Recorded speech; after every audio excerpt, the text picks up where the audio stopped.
we have a new litmus test. So Shudder Media, oh my God, litmus test. Cenk Uygur of the Young Turds recently unveiled what he calls the Progressive Pledge, a document outlining 5 specific actions he wants the US government to take.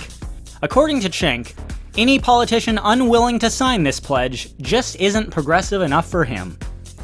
I've dealt with each of these 5 issues in one way or another on my channel before, but thought it would be fun to briefly outline why each of Cenk's 5 policy proposals are doomed to make America worse, not better. Let's do this.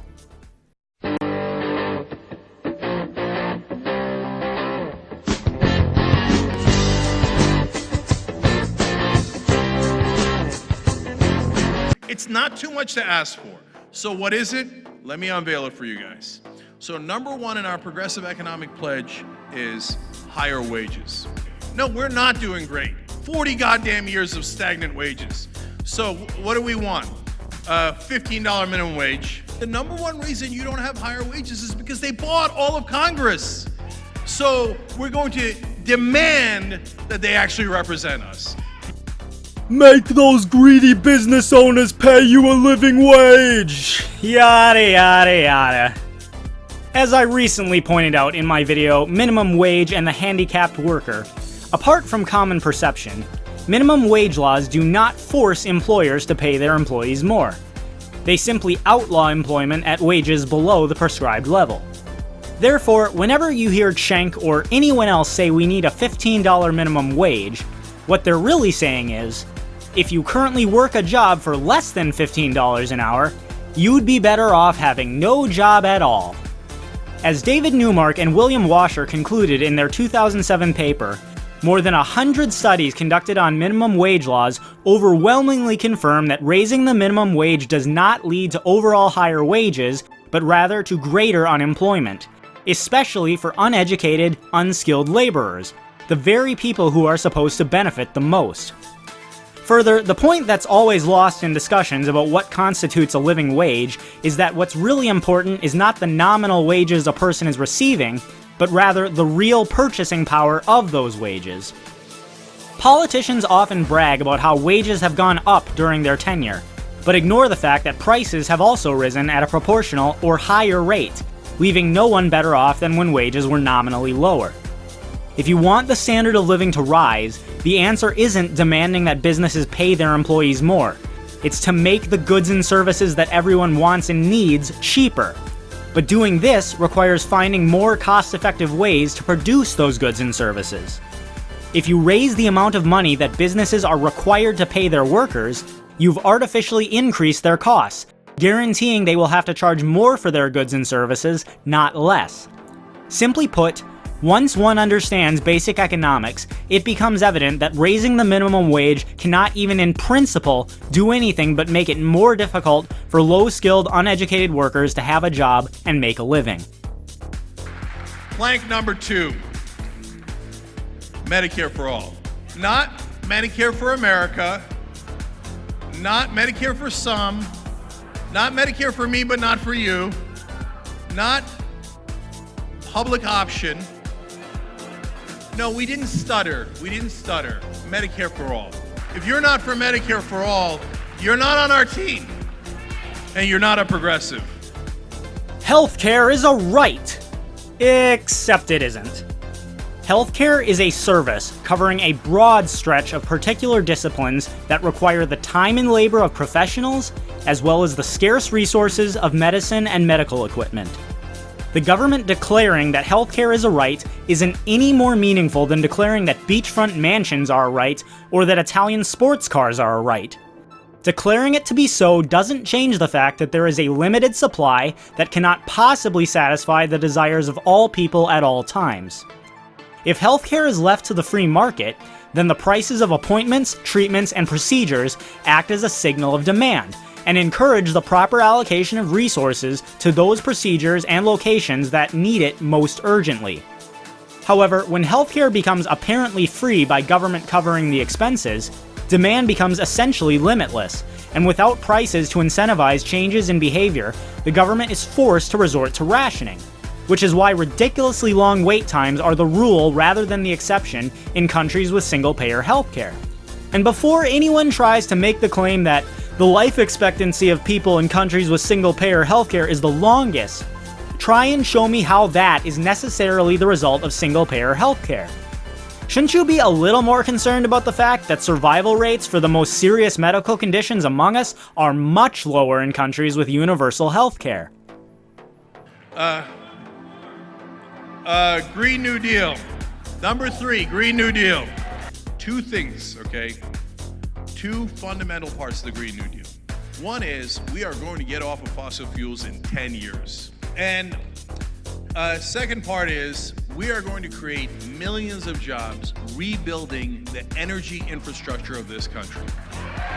So if we rebuild the energy infrastructure and we create millions of jobs doing that, what do we have? We have more jobs.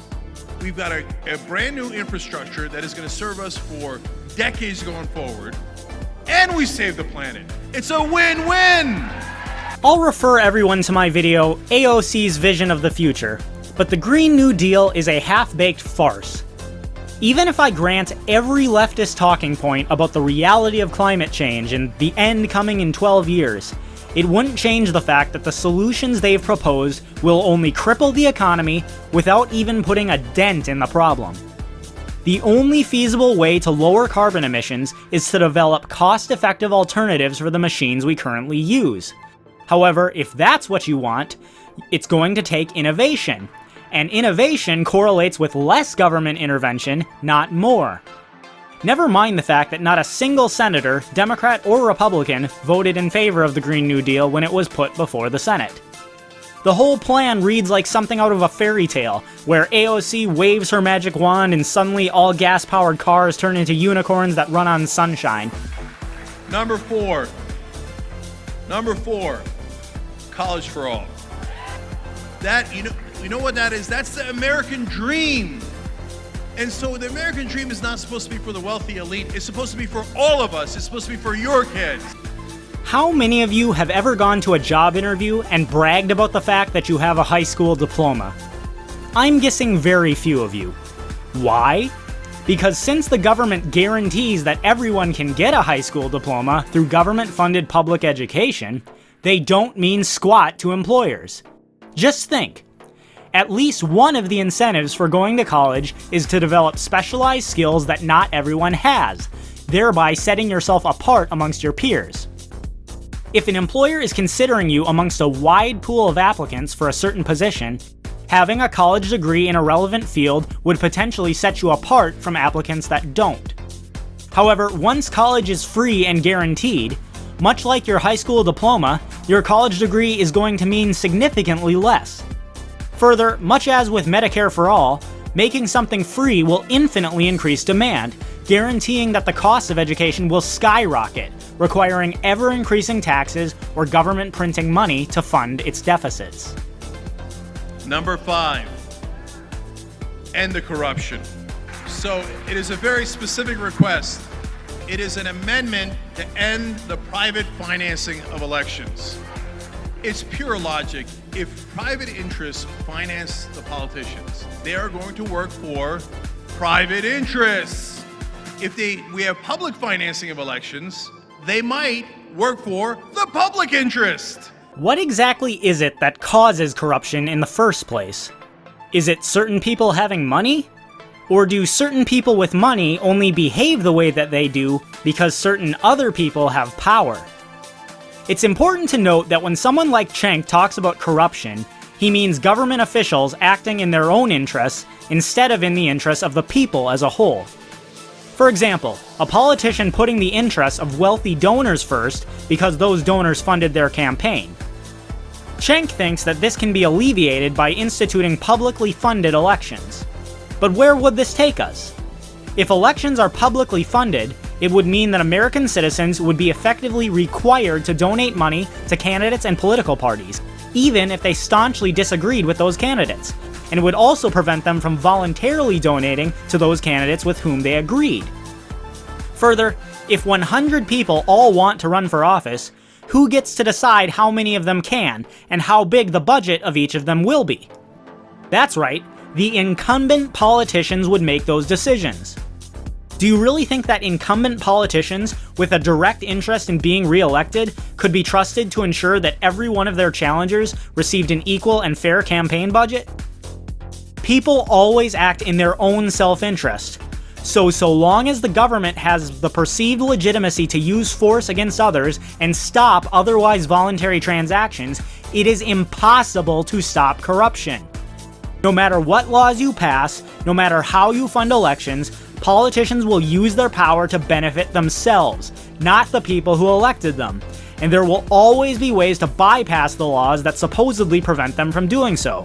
Why is this? Because the politicians and their wealthy donors are the ones who write the laws. The thing is, Cenk, every problem you'd like to see alleviated in this country is actually exacerbated by government involvement, not fixed. Why then are you so inclined to give more power and control to the same system that gave you your nemesis Donald Trump? To everyone out there, Democrat, Republican, liberal, conservative, I don't care what. Remember, the same government that has the power to give you everything you want is a government that has the power to take everything that you have. Why would you want to give them more power? And that is my 2 cents. Take it for what it's worth. Thanks everyone for watching. If you liked this video, be sure to like, share, and subscribe, as well as hit the bell to receive notifications so that you never miss an upload. And if you're a fan of my channel, please consider supporting me on Subscribestar, Bitbacker, or Patreon to receive special rewards. All links can be found in the About section of my website, my2centsvideos.com.